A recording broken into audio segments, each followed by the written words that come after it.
Hello, this is Emmanuel with the Grab Some Popcorn podcast, and I just got done watching a movie. It's a show called Steel, which you can find on Amazon Prime. So I'm just here to talk about it.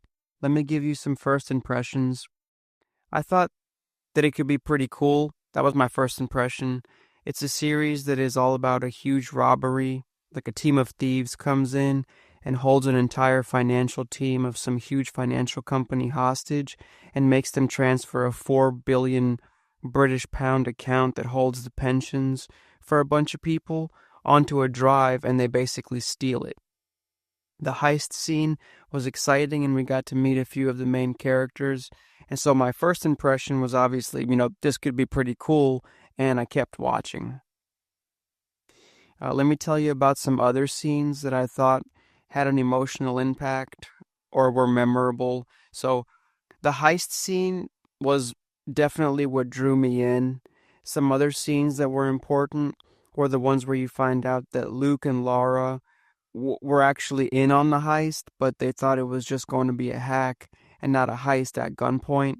Luke and Laura are just two people who worked kind of like as some of the lower financial analyst positions in the company.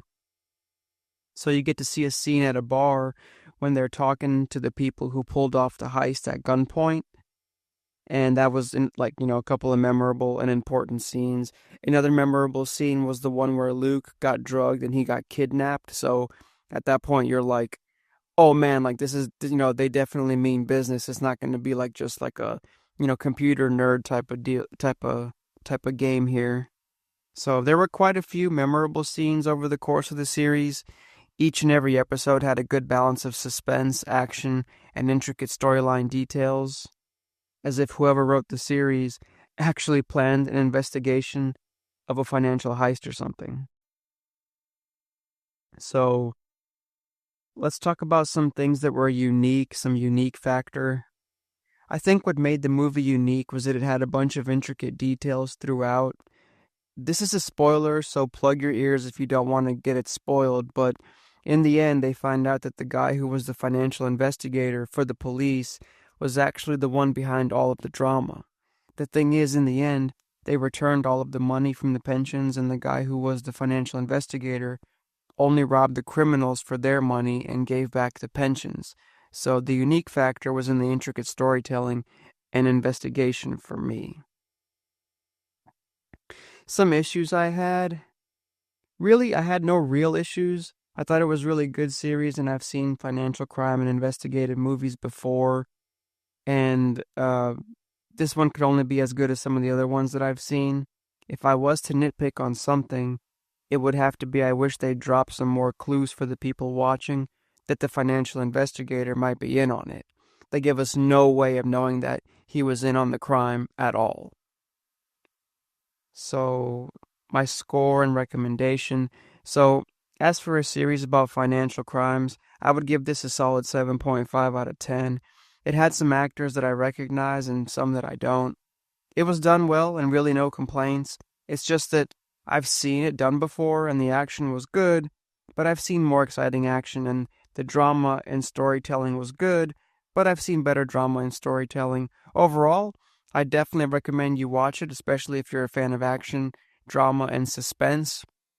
It was a really good watch, good financial crime, lots of, like there's a kidnapping and some action and a whole bunch of tricky stuff happening under the table.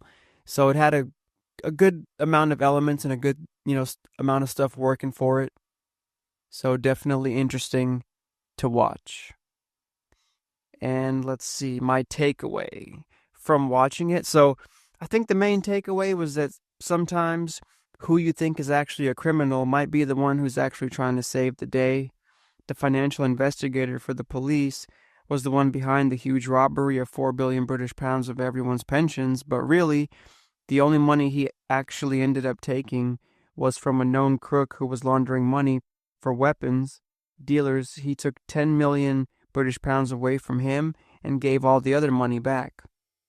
He used a huge financial crime as a cover-up for him robbing the criminals, who would obviously not report it to the police because it was dirty money. And also Laura ended up walking away with 20 million British pounds from one of the guys who died, who was in on it, and she walked away with his share of the cash since he didn't need it, he was dead. Overall, I think the whole point of the movie was kind of to say that sometimes good people do bad things to survive, and other times bad people do bad things, but doing those things might help everyone in the end. Basically, you have to sometimes do something bad in order to make things go right. That was my takeaway. Anyway, this is Emmanuel with the Grab Some Popcorn podcast. This was me and my thoughts on the series called Steel. It's on Amazon Prime, so check it out if it sounds interesting. And again, this is I'll see y'all next time. This is Emmanuel with the Grab Some Popcorn podcast. Over and out.